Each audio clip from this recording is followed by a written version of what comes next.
seguir creciendo sin perder la esencia, seguir creciendo sin perder la unidad, seguir creciendo sin dejar de alzar las miras. El proyecto del cual somos protagonistas amerita poner por encima de cualquier cosa el proyecto de nación y el momento histórico del cual formamos parte. Por eso estamos aquí todas y todos en unidad, porque viene el próximo año una batalla electoral para arrebatarle los últimos 2 bastiones al PRI por la vía electoral, aquí en el Estado de México.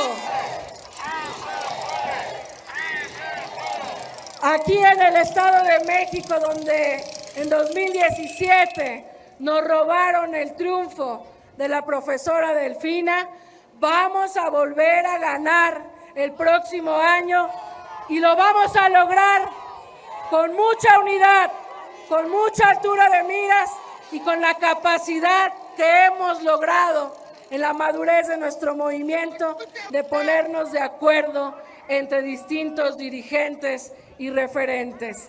Y en 2024 también la continuidad es una realidad.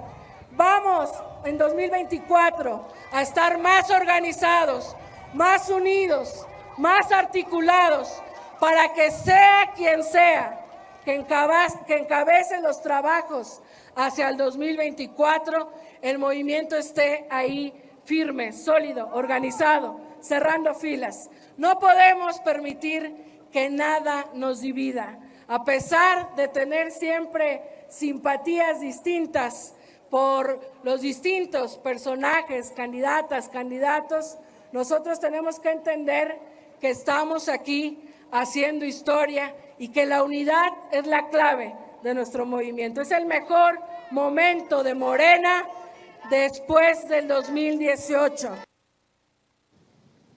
Pues ahí están las palabras de Citlali Hernández, a quien le agradezco que se enlace para hablar con nosotros en vivo y en directo. Senadora, te mando un abrazo a la distancia. ¿Cómo te va, Citlali? Igualmente, Vicente, con el gusto de saludarte a ti y al auditorio. Mencionaba más temprano, Citlali, que pues la oposición quería tiro, pues tienen tiro. Y vaya músculo el que ha mostrado en el Estado de México Morena este fin de semana. ¿Está bien planteado? O sea, si realmente va a haber una batalla importante en el 2023 por el Estado de México, que dice Pigmenio Barra es la madre de todas las batallas, y en el 2024 por la grande, pues creo que el mensaje es el correcto. La unidad. ¿Se puede lograr la unidad con las grandes figuras que han sido destapadas rumbo al 2024, Citlali? Sí, yo creo que estamos como lo mencioné ayer, en el mejor momento de Morena después del 2018, Vicente, porque además, fíjate que nos ha ayudado mucho. Yo creo que la oposición nos ayuda más de lo que piensa, porque cuando se extrapolan tan claros 2 proyectos de nación, realmente necesita ser muy tibio o muy sin convicciones para estar en el centro. Es decir, es estar acompañando un proyecto de transformación con pendientes, con retos, con errores, con contradicciones, como cualquier proyecto de cambio, o colocarte del lado del viejo régimen, de esta resistencia conservadora a un cambio verdadero en este país. Y desde quienes estamos haciendo política en la pluralidad que existe en Morena, incluso en la diversidad ideológica que existe dentro de Morena, creo que cada vez es más claro, es acompañar la cuarta transformación, acompañar el final del sexenio del presidente Andrés Manuel López Obrador, garantizar la continuidad de este proyecto o regresar al viejo régimen. Y el posible regreso del viejo régimen, esta manera tan burda en la que la oposición ha decidido colocarse, pues implicaría un regreso peor a lo que ya vivimos durante 80, 90 años, con gente como Lili Telles o como ese tipo de personas que están llenas de odio, de desprecio a las mayorías. Entonces, frente a ese escenario, sin ser simplista, digamos, pero en ese doble camino de regresar al pasado, continuar transformando, pues en Morena es mucho más fácil que a pesar de la pluralidad y las diferencias, entendamos que la unidad es fundamental. De hecho, el logro que tuvimos en esta elección y los logros que hemos ido acumulando, por supuesto se deben a muchas cosas, al liderazgo del presidente Andrés Manuel López Obrador y a la revolución de las conciencias en un gran sector de la población, pero también en Morena hemos aprendido a colocarnos en unidad en lo que realmente es importante. Entonces yo creo que las condiciones están dadas, nosotros vamos a perder el tiempo.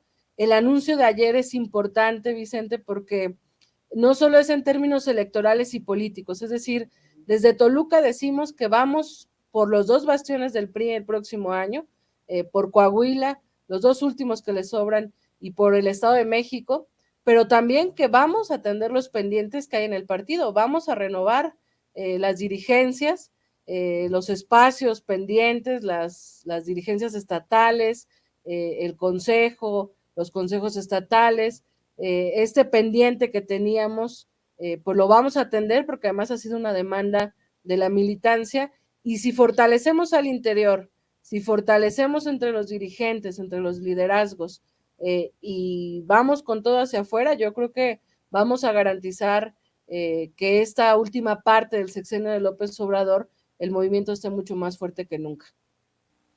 ¿Llega el PRI en proceso de descomposición, de desaparición, o vamos a ver al dinosaurio todavía mover la colita en sus 2 bastiones, Coahuila y el Estado de México? Lo pregunto porque en este 2022 pierden 2 bastiones importantes, Oaxaca y el Estado de Hidalgo, y por goleada. Y si bien es cierto, será en alianza el PRI que vaya para el 2023, todo parece indicar. ¿Cómo entiendes la contienda que sí será encarnizada, pero tiene con qué esta alianza hacerle frente a un Morena que dices que llega mejor, en su mejor momento, después de lo que vimos con el tema de Alfredo del Mazo y el cochinero en el que le hacen, yo también lo digo, chanchullo a la maestra Delfina Gómez, Citlali? Sí, mira, yo creo que sin duda va a ser el último coletazo del PRI. O sea, no van a dejar perder tan fácil Coahuila ni el Estado de México, se van a aferrar, como lo hizo el PAN en esta elección, y que jamás se nos olvide, frente a la posibilidad de perder 3 entidades de la República, operaron de la manera más burda, es decir, el PAN demostró ser el nuevo PRI.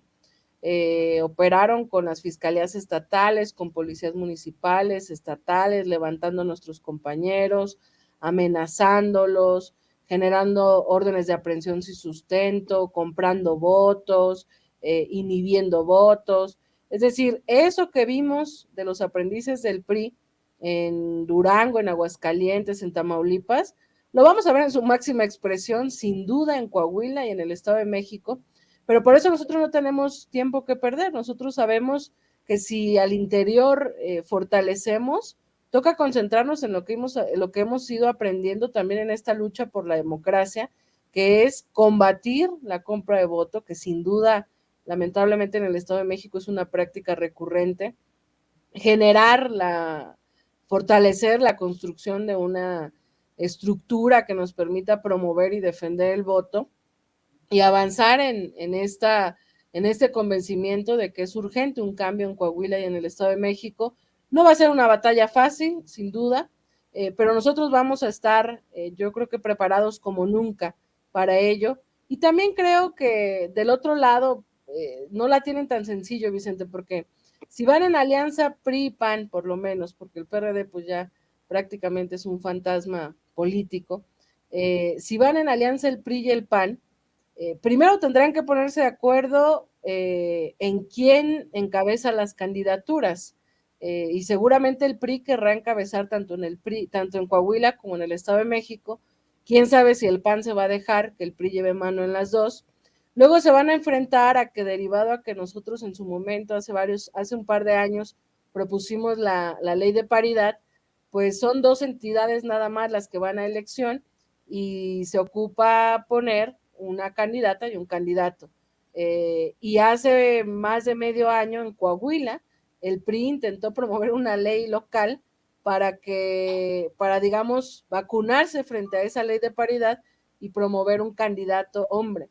Entonces yo creo que se van a enfrentar a problemáticas internas, nosotros nos vamos a poner de acuerdo antes que ellos, eso nos fortalece, no la tienen tan fácil, y también, a ver, la gente ya está harta de ellos, liberarse de 100 años de priismo en el Estado de México, yo creo que es sin duda motivo de emoción de muchas y de muchos, porque además es mucho el contraste, miras el gobierno, los 25 años de gobierno de la ciudad, de izquierda en la ciudad, y por supuesto la ciudad es otro lugar, a diferencia de los 100 años de gobierno del Estado de México. Entonces, la verdad es que estamos optimistas, nosotros afortunadamente tenemos una militancia muy valiosa, que siempre está activa, sean tiempos electorales o no, y pues del otro lado están todavía en la crisis de si Alito se queda, si Alito se va.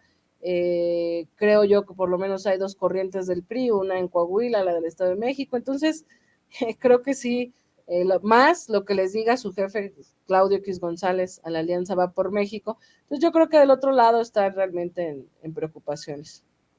Dos cosas para cerrar, si me permite, Citlali. Sí. Ahora están reviviendo, políticamente hablando, a Agustín Carstens, lo están señalando como posible presidenciable desde la oposición. Yo creo que la oposición la tiene más complicada para el 2024 que incluso para Coahuila y el Estado de México. Esa es mi percepción. Es una locura. En momentos en que se resucita a personajes como Francisco Labastida y Roberto Madrazo para entrevistarlos como si fueran referente confiable de esta oposición, y lo digo, ya sabes por qué lo digo, querida Citlali, pues del mismo nivel que hablar de un Agustín Carstens para que se mueva su nombre en momentos en que la oposición no tiene con qué. Y lo comparo, por ejemplo, con las ovaciones a Marcelo, a Claudia y a Dan Augusto, solo por mencionar tres nombres ayer en el Estado de México, Citlali. Sí, pues mira, yo creo que no están entendiendo nada. Es decir, yo sostengo, y lo digo como mexicana, que desde el 2018 todos los partidos entraron en una crisis interna, que obliga, porque hubo una ruptura con el viejo régimen, hubo un llamado social, cívico y pacífico y electoral a detener una manera de hacer gobierno, una manera de hacer política, fundamentalmente expresada esa manera de hacer política vieja por el PREAN. Y todos los partidos, después de este despertar de conciencias, entraron en una crisis interna. En Morena, por lo nuevo que éramos y por el paquetote que nos echamos encima de ser mayoría y demás, y que yo hoy te puedo decir que es, como lo he dicho, es nuestro mejor momento, pero sabemos que una de las demandas internas y externas hacia Morena es no convertirnos en lo que hemos criticado, es no replicar las viejas prácticas políticas, no caer en un pragmatismo electoral y electorero, etcétera. Pero el PRI y el PAN no han entendido nada, Vicente, porque si están tratando de buscar a los responsables de las decisiones pasadas que han llevado al país a como está, y que estamos en una etapa de reconstrucción, de renovación, de regeneración nacional, pues recurrir al pasado es como muy tonto, ¿no? Yo a veces creo que además le pagan millones de pesos a asesores y a consultoras que como no están entendiendo la realidad política mexicana, siguen aferrados a las viejas figuras, al discurso de odio, han dicho que van a votar en contra de las reformas constitucionales que promueva el presidente, es decir, votar en contra de avances democráticos, votar en contra de que la Guardia Nacional se fortalezca frente a un país donde la seguridad sin duda tiene grandes retos. Es que no han entendido nada y por supuesto sin falsos triunfalismos, pero que no lo entiendan, pues nosotros vamos a llegar al 2024 en las mejores condiciones, afortunadamente tenemos cuadros, tenemos compañeras y compañeros que pueden ser los próximos candidatos que pueden suceder Andrés Manuel López Obrador, aunque incluso hablar de ello nos duela a muchos, pero del otro lado yo realmente no creo que tengan definido quién, incluso está esta exigencia de que Movimiento Ciudadano se vaya con ellos.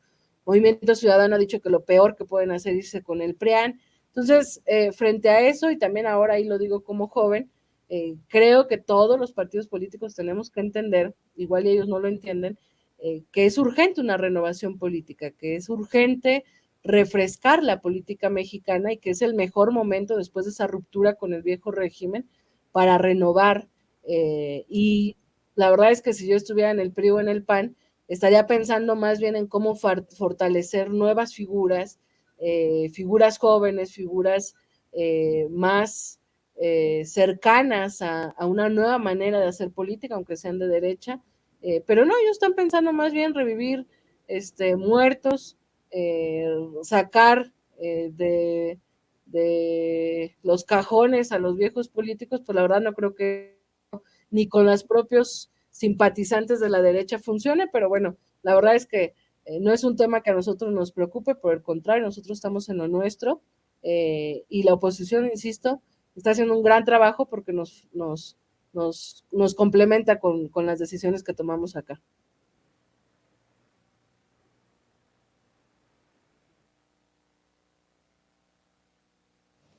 Querida Citlali, perdón, se me olvidó activar el micrófono, les ofrezco una disculpa, a veces peca uno de con estos errores.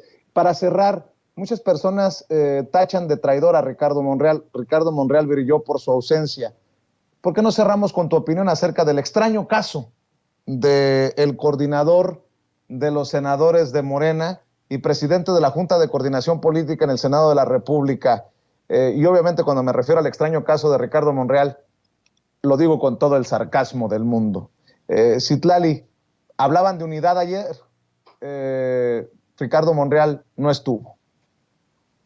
Bueno, el senador Ricardo Monreal fue invitado, a mí me parece, realmente no lo entiendo, yo creo que es un político inteligente, no sé qué cálculos esté haciendo, creo que más allá de los adjetivos, sí creo que hay una opinión por parte de la militancia hacia él, porque contradice de repente lo que se plantea desde el partido y fundamentalmente a veces incluso lo que dice el presidente, y eso, bueno, pues a la militancia no le gusta, la militancia simpatiza fundamentalmente con Andrés Manuel López Obrador más que con algún dirigente, y yo más bien haría un llamado al senador Monreal a que piense dos veces el momento político, el momento histórico, el momento social que estamos viviendo.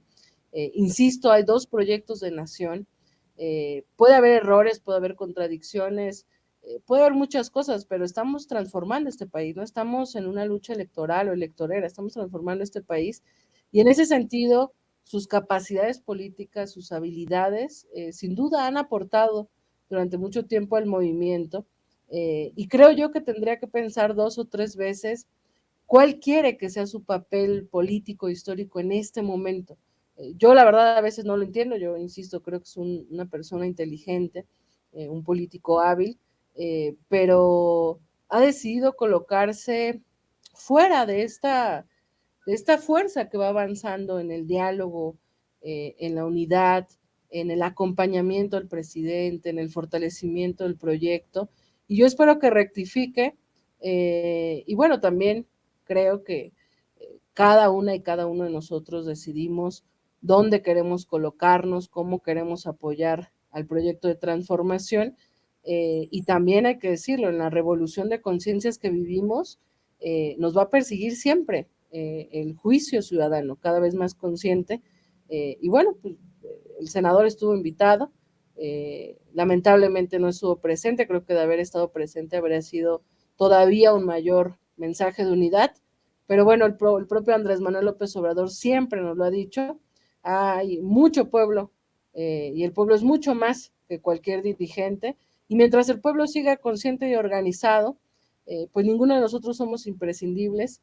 Creo que esta revolución pacífica y de conciencia ya no tiene vuelta atrás, con o sin nosotros, y por eso la tirada más fuerte de Morena es que el pueblo esté en la toma de decisiones. Y eso es, digamos, la fortaleza del presente inmediato y del futuro. Y por eso esta grandeza también de Andrés Manuel López Obrador de decir, yo me voy en 2 años.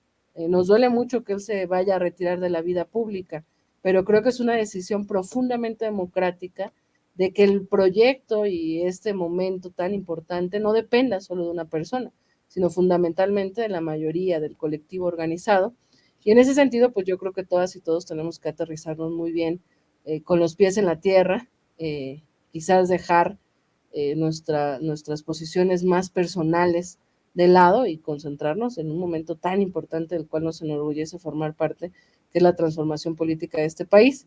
Y yo espero que el senador siga aportando al proyecto con mucha más, pues con mucha más visión colectiva que personal. Pero bueno, cada quien es responsable de sus propios actos. Querida Citlali, te mando un abrazo y te agradezco mucho que hayas hecho posible este enlace. Gracias por tu paciencia, gracias por tu generosidad y estamos al pendiente. Espero que muy pronto regrese, secretaria, a este espacio para seguir hablando sin pelos en la lengua, sin censura, porque ahora sí que hay mucha carnita que desmenuzar para nuestras audiencias. Por lo pronto, agradecido, Citlali. No, al contrario, Vicente, siempre un gusto y aquí seguimos a la orden. Un abrazo. Gracias, es Citlali Hernández, senadora Citlali Hernández, secretaria general de Morena, hablando con nosotros sin censura.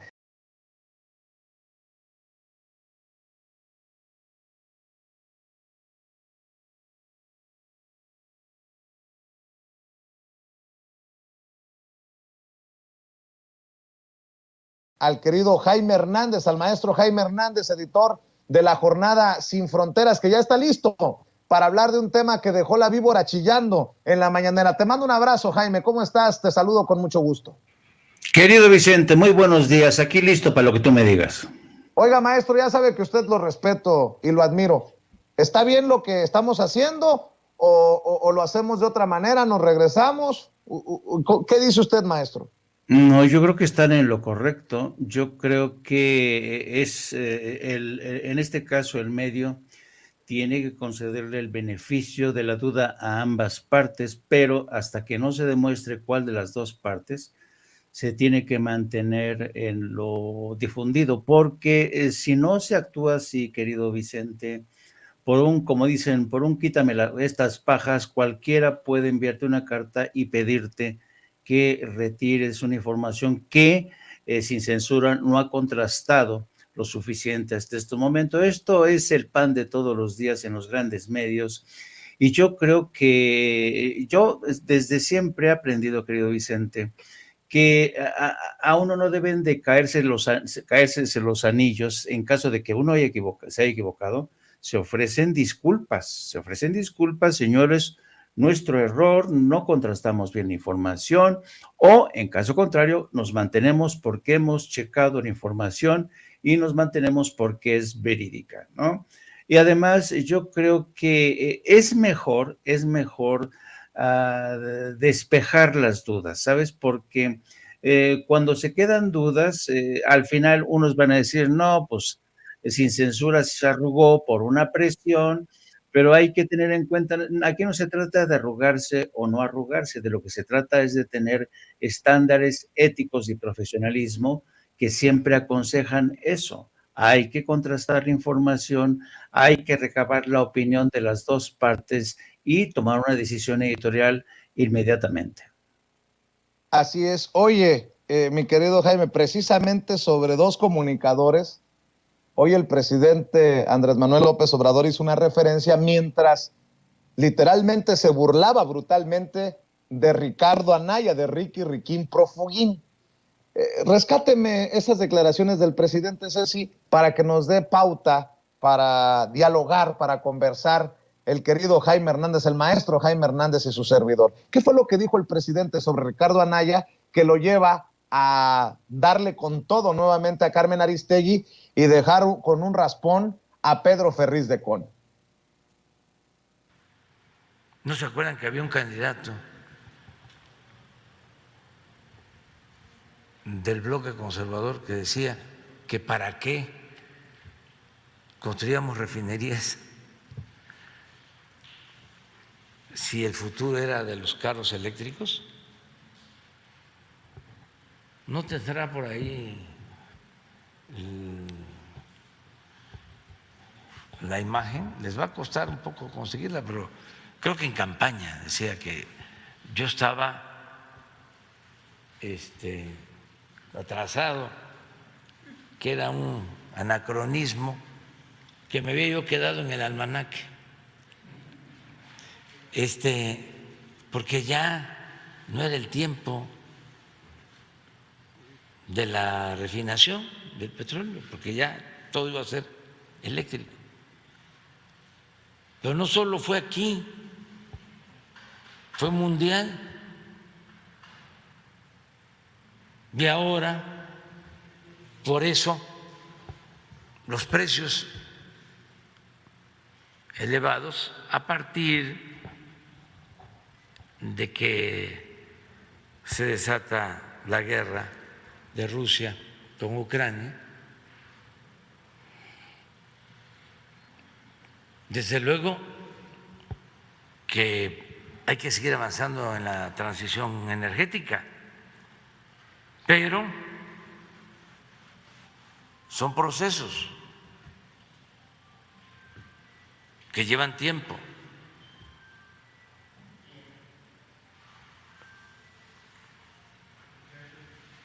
Entonces, a ver, ya lo tienen, a ver.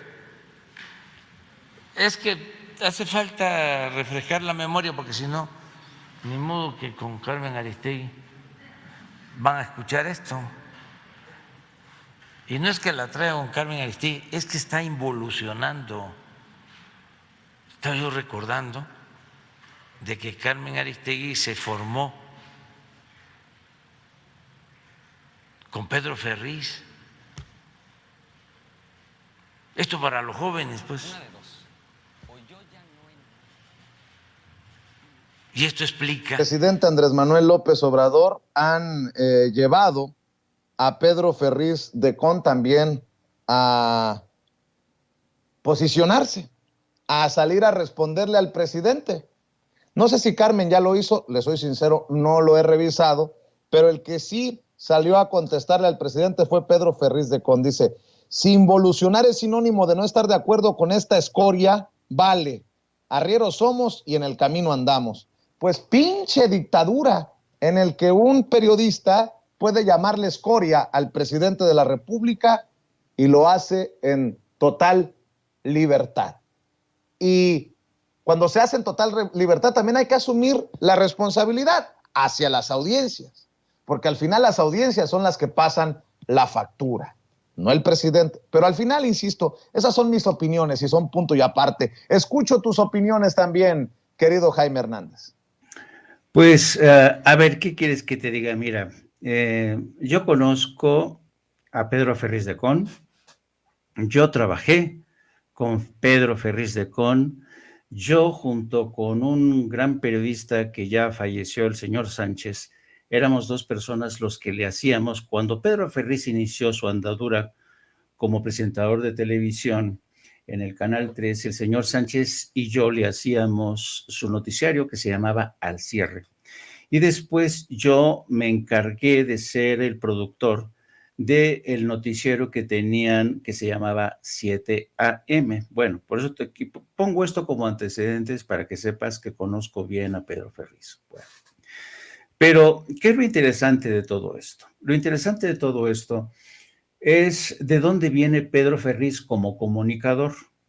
Tú sabes que Pedro Ferriz de Con le regalaron el puesto como presentador al Canal 13, en aquel entonces el Canal 13, porque su padre, don Pedro Ferriz, era íntimo amigo de Margarita López Portillo. Eran íntimos, se llamaban de piquete de ombligo.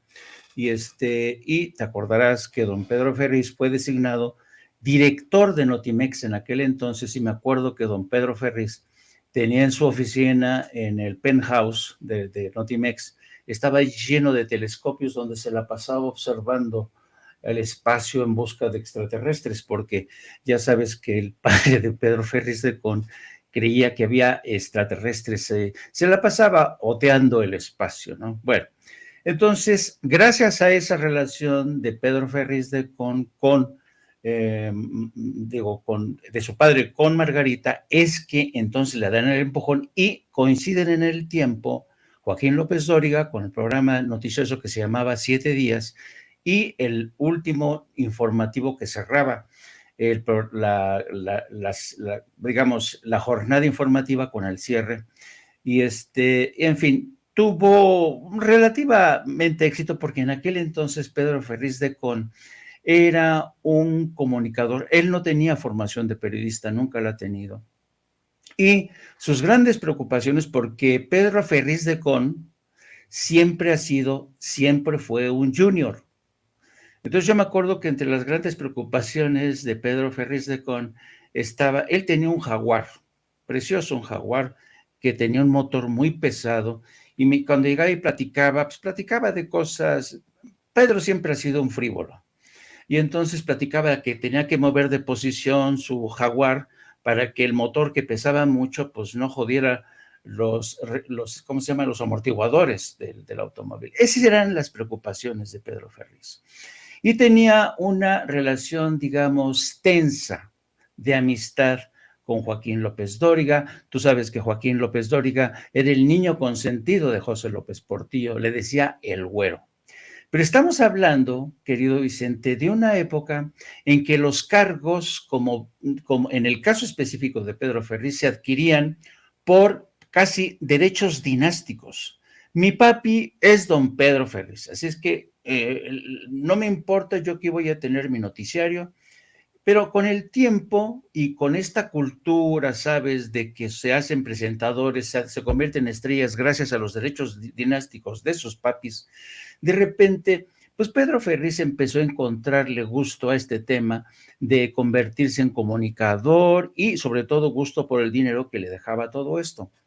Con el tiempo, pues esto creó una escuela bastante limitada en términos periodísticos, de mente muy estrecha, de gente que solamente vive apalancada a la silla y al micrófono, jamás sale de estar frente a las cámaras, y creen que esto los convierte en periodistas. Y durante todo este proceso se convirtieron en correas de transmisión del poder, y su amo y señor eran los partidos en el poder, ¿no?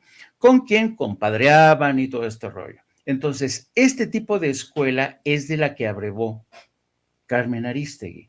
Carmen Arístegui, mucho más astuta, mucho más hábil con el manejo de los medios, pero también heredó esta escuela que busca primero, piensa mucho en los ratings, no se preocupa demasiado, porque yo me acuerdo desde que surgió el programa de Carmen Arístegui, su gran oferta era el periodismo de investigación, que yo no sé de dónde surgió, porque el periodismo de investigación ya le llaman a cualquier cosa, a meterse a investigar en internet cosas, eso ya es periodismo de investigación. Periodismo de investigación es el que hace, por ejemplo, Ricardo Sevilla. Con todos mis respetos para Ricardo Sevilla, que se hace un buen periodismo de investigación. Entonces, pero Carmen Arístegui nunca ha sido periodista de investigación. Sí iba chupando llanta de otras investigaciones que hacían otros periodistas y se sumaba, iba chupando llanta. Y entonces Carmen Arístegui fue, digamos que perfeccionando este modelo de periodismo de cápsula, ¿no?, de cabina, que no conecta con la realidad. No es, por ejemplo, un loquillo como Vicente Serrano, que luego se anda corriendo por aquí, corriendo por allá, recogiendo entrevistas, testimonios, viajando por aquí, viajando por allá. Como le dicen en España, Vicente Serrano es un culo de mal asiento.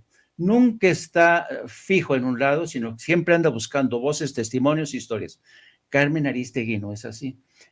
Carmen Arístegui es una persona que permanece en su asiento, le gusta codearse con el poder, le gusta mucho saberse poderosa, le gusta mucho entrar en este tema de relaciones públicas para ir adquiriendo premios, porque consideran que los premios son muy importantes. Yo no creo en los premios, querido Vicente, nunca he creído en los premios, pero hay gente que forja su fama a partir de los premios periodísticos, que me dieron un premio en Estados Unidos, que me dieron un premio en Alemania. Sí, pero ¿de qué te sirven esos premios si al final del día sigues desconectada con la realidad? Sigues formando parte de la agenda no tuya, no del pueblo, no de los ciudadanos, sino de otros intereses. Entonces, cuando el presidente dijo que Carmen Aristegui estaba evolucionando, yo lo entendí así, porque Carmen Aristegui, en lugar de abrir este espectro de cobertura, de conectar más con la realidad, la vemos entrevistando a Enrique Labastida, Roberto Madrazo, haciéndose eco de las investigaciones de latinos para poner en tela de juicio la honorabilidad del presidente y de su familia. En fin, eso es involución. ¿Por qué? Porque eso es periodismo clientelar, querido Vicente. Así es que yo sé que a Carmen, evidentemente, esta crítica del presidente y quizá de nosotros, pues no le caiga muy bien. Pero yo creo que esto viene con el terreno. Una vez que te posicionas como un periodista importante, influyente, tienes que estar abierto a la crítica de tus colegas, ¿no? Del poder político. Así es que yo creo que en ese sentido, yo creo que haría bien Carmen Aristegui hacer un poco como le hace falta al PRI, hacer un proceso de autorreflexión, análisis de conciencia, bajarle al ego para entender que quizá efectivamente está avanzando en una dirección incorrecta o una dirección que la ha ido separando del pueblo, que es al final quien tiene, yo he dicho siempre que nosotros, querido Vicente, practicamos el periodismo total, que consiste en presentarte todos los días ante una cámara, ante un micrófono, en un periódico, y todos los días tú y yo vamos a las urnas, todos los días, y la gente hace o esto o esto. Y a Carmen Aristegui no le ha ido muy bien últimamente, así es que yo creo que necesita de hacer realmente un análisis introspectivo o de autocrítica, como lo quieres llamar. Pues fíjate que no es único el caso de Carmen Aristegui, y tal vez por lo que significó para muchas personas la lucha de Carmen Aristegui contra la censura en tiempos de Calderón y en tiempos de Peña Nieto, ¿no? Mucha gente de la audiencia la apoyó, marchó, protestó contra los actos autoritarios de Felipe Calderón y de Enrique Peña Nieto. Pero, por ejemplo, ahí te va otro caso. Sergio Sarmiento. Sergio Sarmiento, que se ha convertido en el vocero, o ha sido siempre, no lo sé, ya tú me lo dirás, el vocero de los intereses empresariales, por ejemplo, de Ricardo Salinas Pliego, escribe, desde ayer he estado escribiendo tweets que me resultan interesantes para el análisis. Escribió ayer, por ejemplo, un periodista que dice que todo es bueno o uno que dice que todo es malo no es periodista, es propagandista. Ah, cabrón. ¿Y de cuándo acá Sergio Sarmiento es periodista o tiene las bases para opinar sobre el periodismo, ¿no? Pero es lo que dice Sergio Sarmiento. Creo que se proyectó, estaba hablándole al espejo y lo escribió en Twitter. Un periodista que dice que todo es bueno o uno que dice que todo es malo no es periodista, es propagandista. Eso por un lado. Después, ayer también subió una fotografía de Mario Delgado y Claudia Sheinbaum y de fondo el Zócalo a reventar en el concierto de Silvio Rodríguez. Ahí estuve yo. Ahí también me tocó ver a Demián Duarte del Sonora Power. Y a muchas personas más, miles de personas, creo que 100,000 personas. Y escribe Sergio Sarmiento, ¿ya acabó la pandemia? Fíjese, traicionando incluso lo que dijo acá en otro tuit. ¿Ya acabó la pandemia? Esa es la pregunta con la que titula esta foto.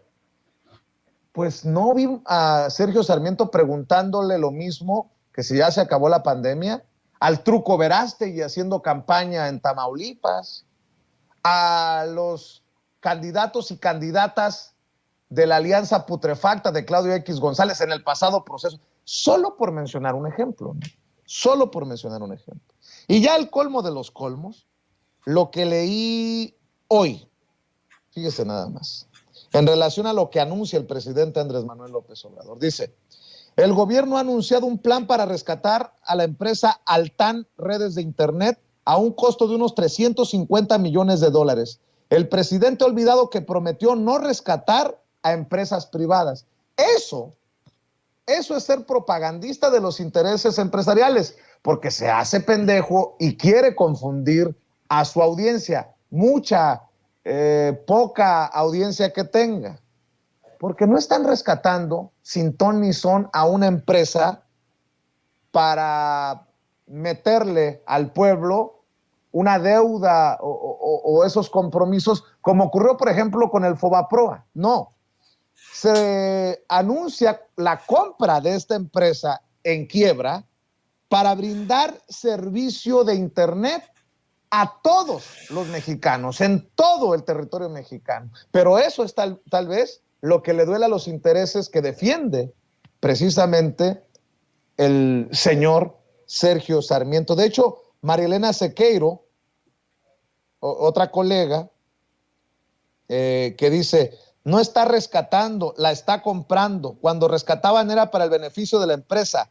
Aquí será en beneficio de todo mexicano sin acceso a Internet. Enorme diferencia. Pero solo otro ejemplo de quien se ha vendido como gran periodista, como gran analista, como gran comunicador, y es, pues, un personaje que también ha involucionado, diría el presidente, mi querido Jaime.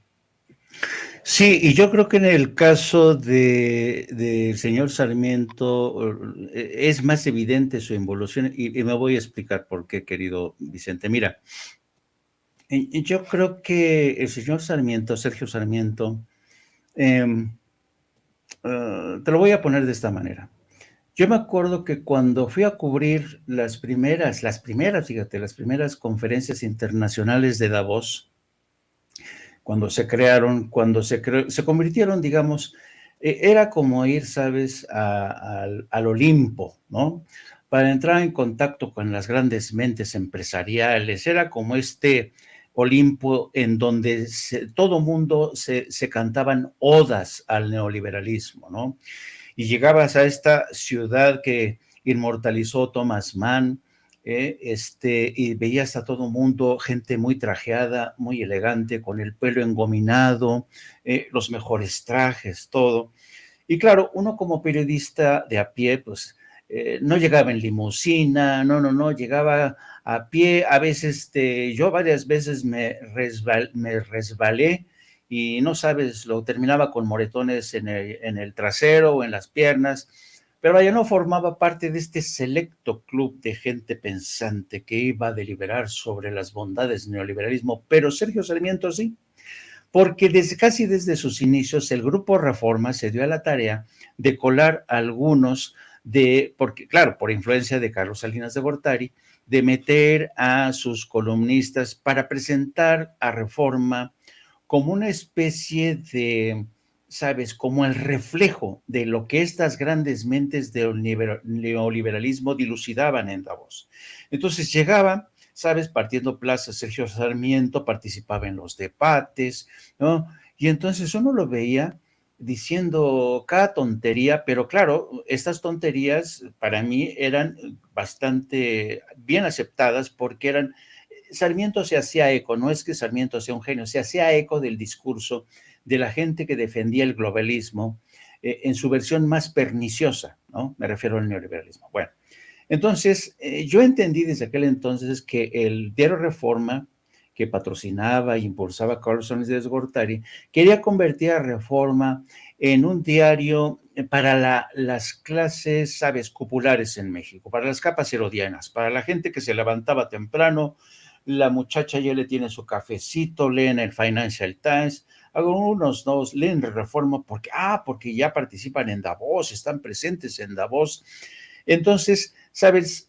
Cuando íbamos los reporteros de otros medios, los de Reforma nos veían así como, ¿sabes?, como Dios miraba a los conejos, ¿no?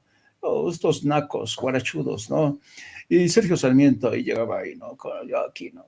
Pero, ¿sabes? Tú ahora escuchas el discurso de Sergio Sarmiento como esa, para mí, fascinante intervención que tuvo en tercer grado, cuando quiere interrogar o interpelar a la Secretaría de Energía, a la Secretaria de Energía, racionale, diciéndole que México está en el camino inadecuado porque, por ejemplo, Alemania ya está apostando por las energías limpias y le dijo Racionale, espérame, Alemania la cagó y renunció a la energía nuclear mucho antes de tiempo y ahora Alemania está volviendo a traer a recuperar la importancia de la energía nuclear. ¿Por qué? Porque se ha dado cuenta que todavía no está lista para que las energías limpias garanticen el 100% de su suministro de energía eléctrica. Entonces, cada vez que interviene Sergio Sarmiento, cada vez que leo una columna, es mera propaganda.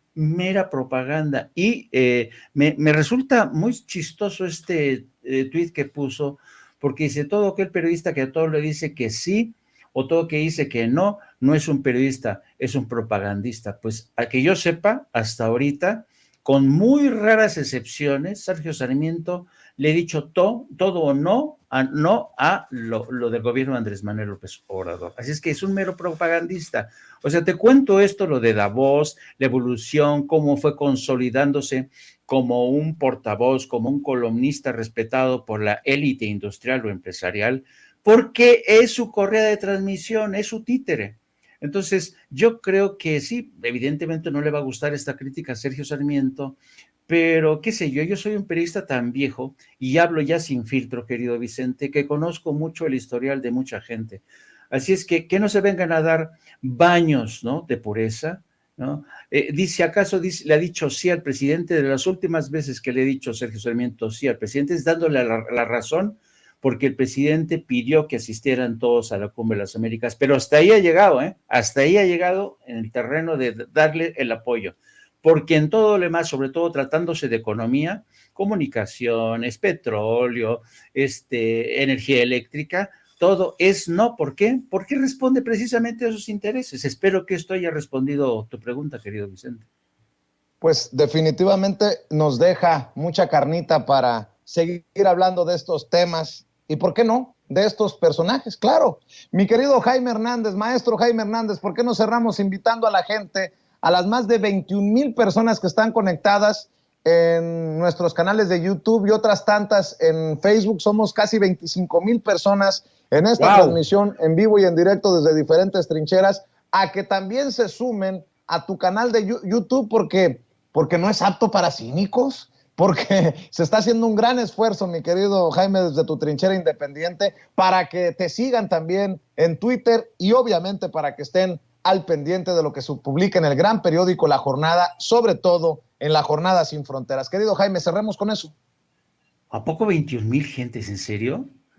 Más, 21,000 solo en los 3 canales de YouTube, más lo que está sumando nuestra página oficial de Facebook, Noticiero Sin Censura. Somos casi 25,000, mi querido Jaime. Wow. Gracias a Dios. Oye, entonces, y gracias a esta audiencia diferente e inteligente.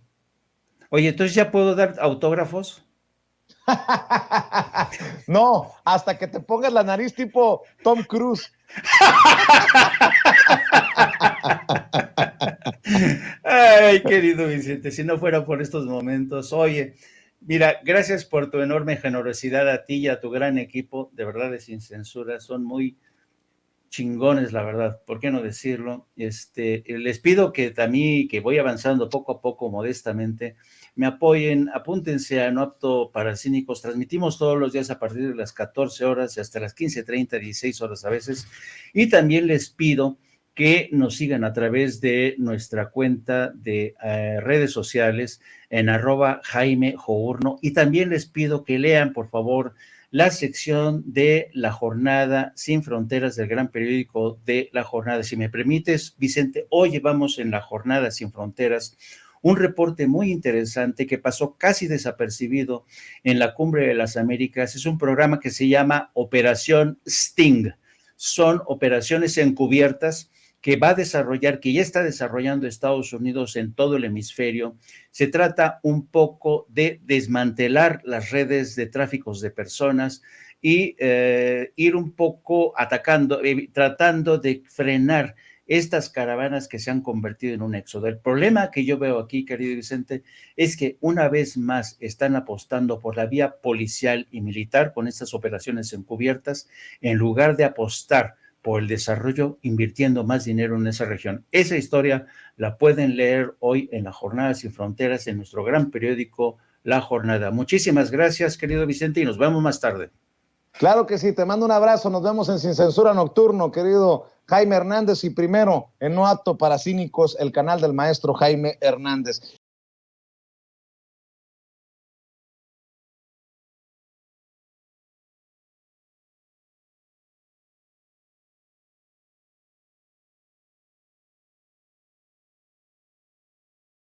Y quien también llegó para dejar la víbora chillando, es el maestro Daniel Marmolejo, a quien le agradezco siempre su compromiso con la verdad. Querido Daniel, te saludo con mucho gusto. Buenas tardes. Hola Vicente, qué gusto saludarte. Creo que tengo un feedback por allí, ¿no? ¿Un eco? Yo te escucho bien, querido Daniel. Si gustas bien corregir, bueno, con importante. Mucho gusto nos aguantamos. Tú me dices. Pues muy contento de poder platicar contigo, de dialogar en el medio de una situación que se generó este fin de semana, el viernes para ser preciso, la detención de Víctor Garcés Rojo, ex integrante de la cooperativa Cruz Azul, quien había sido destituido hace ya algunos años y quien tiene una serie de delitos, propiedades, transferencias de más de 50 millones de dólares a través de empresas fachada, actividades inmobiliarias que generaron evasión fiscal, falsedad de declaraciones ante la autoridad cuando era investigado por la presunción de delitos de trata de personas. Como puedes ver, es una situación muy abrumadora para este sujeto, quien fue detenido luego de 2 años de que se giraron las órdenes de aprehensión contra la cofradía de El Billy Álvarez. Desde hace algunos años que tú nos abriste el espacio, querido Vicente, pues recordar de manera muy puntual que reflexionábamos sobre la figura de este personaje perverso, al cual yo lo titulé En una noche en el Zócalo contigo, el cuñado, porque esto también es importante señalar, el esperpento del cuñado. Esperpento es una palabra que refiere a algo feo y ridículo. Este sujeto, un prepotente, un enemigo del cooperativismo internacional y desde luego de la cooperativa Cruz Azul, un defraudador, se encargaba, Vicente, de litigar entre los conflictos entre los hermanos Alfredo y Guillermo Álvarez Cuevas. De esa manera se lavaban ellos mismos sus propios fraudes. Es decir que si quisiéramos utilizar una figura retórica para hablar de Víctor Garcés, era el lavador de fraudes de los hermanos Álvarez, ambos sus cuñados, con lo cual, como una persona no puede ser enjuiciada 2 veces por el mismo delito, pues quedaba todo resuelto. Entonces, cuando ellos sabían que robaban, cuando ellos sabían que generaban un fraude a la cooperativa, entraba este personaje miniatura de estatura para, pues obviamente, comprar autoridades, porque hay que decirlo muy claro. Nunca fueron litigantes, ni él, que en su juventud fue ministerio público, eran corruptores. Hay una gran diferencia entre un litigante y un corruptor. Y estos con abogados que también eran corruptores y no litigantes, realizaban sus esquemas de lavarse la cara, sacudirse el saco y seguir robando, porque después de salir de una, se metían en otra. Los delitos que se le imputan son muchísimos, querido Vicente. No quisiera yo perderme, pues, comentarlos contigo. Mira, fue denunciado ante la Subprocuraduría Especializada de Investigación de Delincuencia Organizada, la CEIDO, por los presuntos delitos de enriquecimiento ilícito, lavado de dinero, evasión fiscal y trata de personas. Se le solía o se le suele llamar en el ámbito popular trata de blancas. Y esto es porque había una red de aproximadamente 50 personas, muchas de ellas extranjeras, a las que estarían obligando a prostituirse. Y bueno, y además del lavado de dinero, y que también es uno de los delitos que se les persiguen a nivel federal, y delincuencia organizada. Comentarte que Víctor Garcés cumplió 82 años siendo detenido. Su celebración fue su detención en Polanco y posteriormente llevado ante un juez de control, quien decidió que había que recluirlo en el reclusorio norte para que en un mes se le dicte sentencia. Por toda la suma de delitos, Vicente, este hombre pudiera morir en prisión. Qué barbaridad lo que nos cuentas, querido Daniel, y te saludo con mucho gusto, te saluda Toño Ruiz con muchísimo gusto. Es una situación verdaderamente interesante. Este sujeto, quien era el representante jurídico de la cooperativa de la Cruz Azul, Víctor Garcés Rojo, y que poco a poco van cayendo como personajes de esa cooperativa, luego de una serie de conflictos que tú lo has mencionado aquí, querido Daniel, tendrían en todo caso que plantearse ante las autoridades federales, ante el gobierno de México. Tú lo has hecho muy bien ahí en la conferencia de prensa mañanera, has hecho una serie de planteamientos sobre este tipo de casos, pero desafortunadamente no tiene mucho eco. A veces vemos estas notas sobre la cooperativa de Cruz Azul en los periódicos y publicaciones y medios deportivos, cuando es un tema de corrupción absoluta y absurda. Y le pido a don David que nos grabe con esta pregunta. ¿Qué otra repercusión viene, querido Daniel Marmolejo? Es más, ya tienen ahora el representante jurídico de la cooperativa de la Cruz Azul, a Víctor Garcés Rojo. ¿Para cuándo, Billy Álvarez? Mira, qué importante es tu señalamiento, Toño. Te abrazo con mucho cariño y bueno, agradezco este espacio reflexivo porque llevamos pues prácticamente 3 años abonando en la reflexión y en las denuncias a esta causa. Recordarás que hace aproximadamente un mes, ante un hecho lamentable en el estado de Hidalgo, que pues se veía venir una desgracia y que las autoridades del estado de Hidalgo no estaban haciendo nada para recobrar la planta cementera y sucedió una tragedia. Pregunté al subsecretario de Seguridad Pública, Mejía Verdeja, respecto a Billy Álvarez, quien estaría prófugo de la justicia desde hace 2 años con ficha roja de Interpol. A las 4 horas de que yo me pronuncié en la mañanera, apareció un video de él donde se presenta diciendo que iba pues a dar una serie de informaciones sobre su tema, que en la circunstancia en la que se encontraba no había podido hacerlo. ¿Cuándo va a aparecer Billy? Cuando se deje de operar la planta de Cruz Azul en Hidalgo por el grupo que la detenta, que son aliados de Billy, porque desde allí también están mediante operaciones fraudulentas y mediante pues cargos falsos y mediante administración fraudulenta, insistiría en este caso, lavando dinero y enriqueciéndose a través de esta planta que le correspondería el control a los consejos de administración y vigilancia legales y legítimos. Es decir, Billy Álvarez va a aparecer cuando deje de haber dinero, grandes flujos de dinero que estarían circulando para él, como circulaba este mismo dinero igualmente para Garcés, porque es el mismo grupo, y para otros personajes.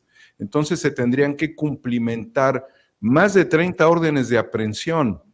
Lo que estamos viendo, aunque se señala que fueron 50 millones de dólares, lo que en el caso del sujeto que fue detenido, Víctor N., exdirector jurídico y que también fue dado de baja de la cooperativa, fue expulsado, ¿sí? En el caso de Billy, estamos hablando de un fraude de 7 veces la estafa maestra a través de fideicomisos, de operaciones a través también de empresas offshore en paraísos fiscales.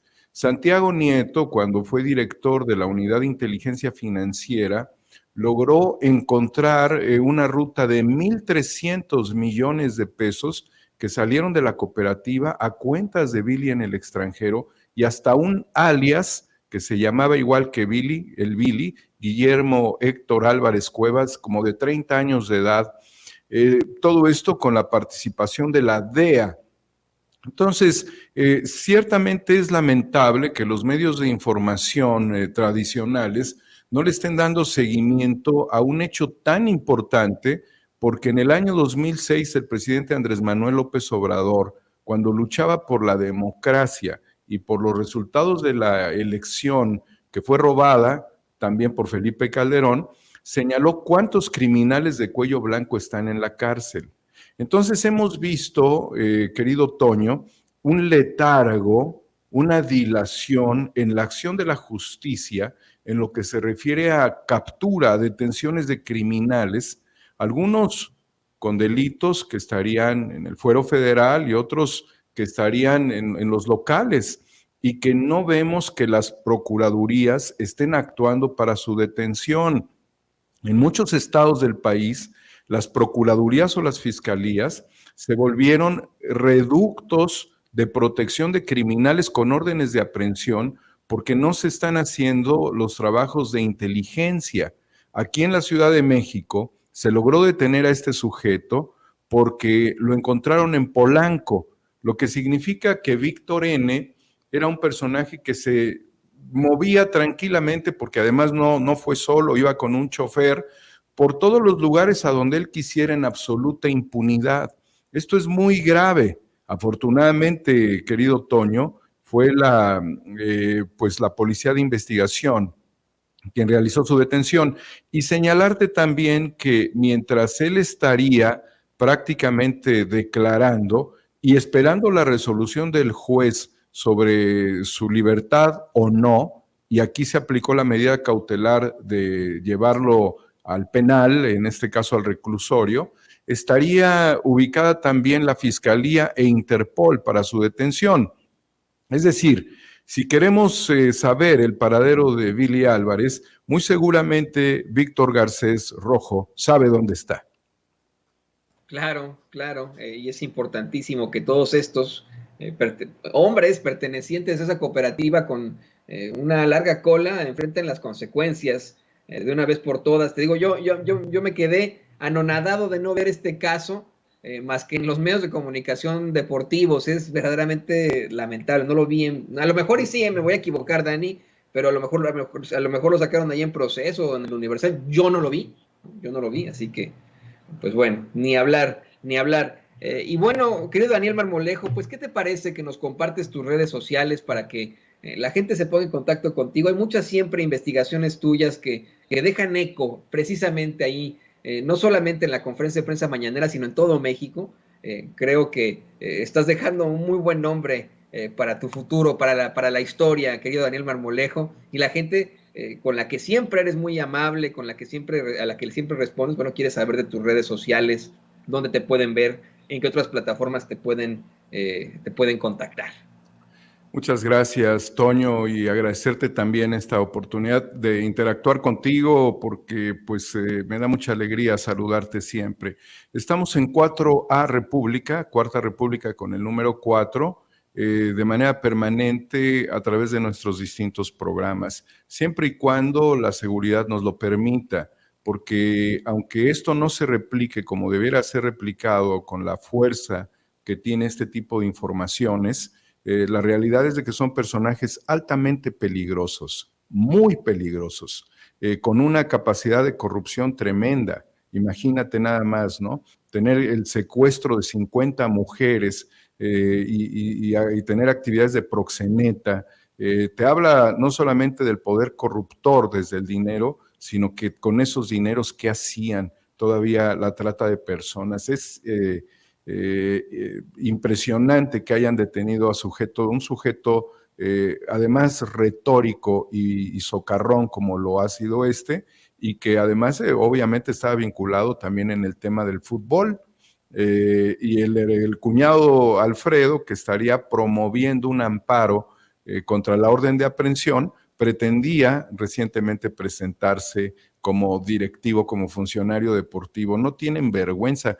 4A República, Homo Ex Novo en Twitter, y ahí estaremos muy puntuales, querido amigo, hermano Toño, mi querido Vicente, Ceci, el gran equipo de Sin Censura, continuando con pues el análisis y las investigaciones sobre este tipo de casos que son muy importantes. Y ante esto, nada más entre paréntesis, que se ha señalado el clima de generar una narrativa sobre equiparar al presidente López Obrador con Felipe Calderón, el siniestro de Felipe Calderón, decir algo que es muy importante. Mientras los delitos no sean perseguidos, teniendo elementos suficientes para hacerlo, ¿sí?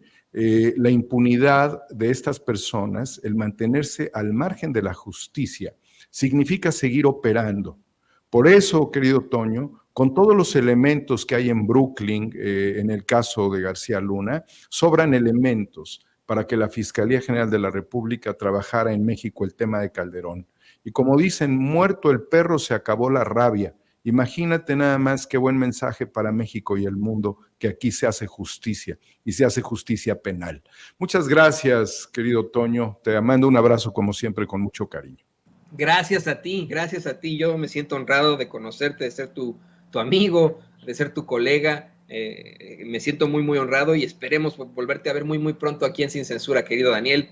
Y bueno, te lo agradecemos ahí. Ahí queda el gran periodista de investigación, documentalista, el gran Daniel Marmolejo. Amigos, amigas, regresamos en breve, pero mientras seguimos hablando sin pelos en la lengua, sin censura, usted puede suscribirse a nuestros 3 principales canales en YouTube.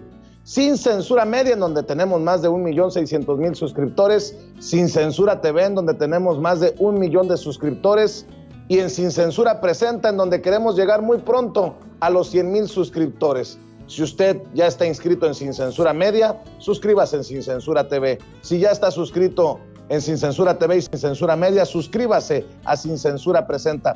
Recuerde que es gratis, no tiene que sacar un solo centavo de su bolsillo para apoyarnos. Dele clic en la campanita para que los señores y señoras de YouTube envíen las notificaciones cuando estemos transmitiendo en vivo y en directo o estemos subiendo videos. También nos puede seguir en Twitter en @Vicente Serrano y hasta en Instagram. Ojo, también estamos en Instagram. Son nuestras redes sociales y con el apoyo de ustedes seguimos creciendo, porque con ustedes todo, sin ustedes nada.